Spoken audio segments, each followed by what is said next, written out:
this is really the question that I wanted to get to. We spend roughly $15 billion on public education. We spend more money per people than any other country in the world. The question is, what is our return on investment? Yes, sir.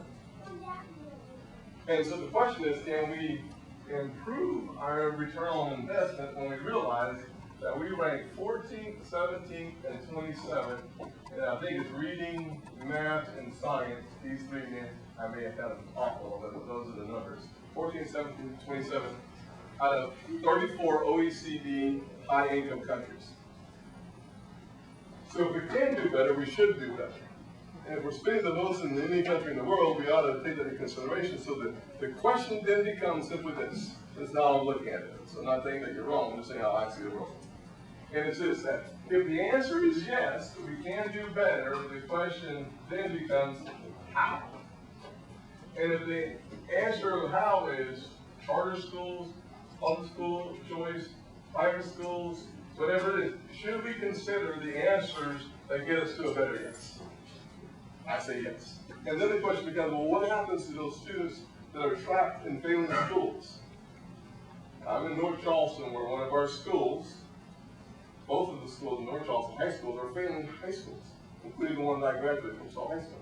So the question is, do we allow kids to be trapped in a failing school, all the kids, or do we figure a way to create a door for some? I've decided that if it were my kid trapped in a failing school, I would want as many options out as possible.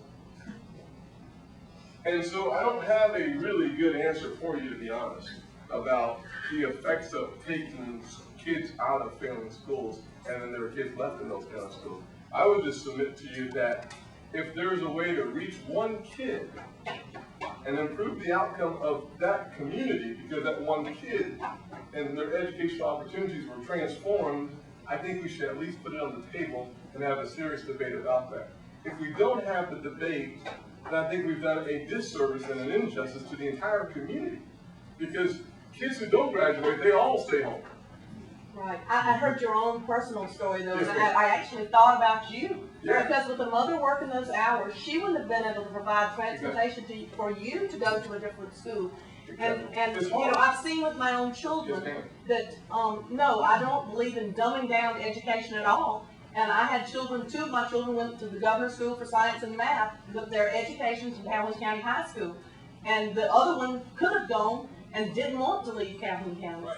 But I worry, I get very concerned about the children who are left. Yes, ma'am. And because those children we have to be their voices when their parents aren't able to be their voices. It's our responsibility. Let me give you the scenario of the 16-hour working mama who works from 7 to 3, lunch break from 3 to 3:30, and works from 3:30 to 11:30.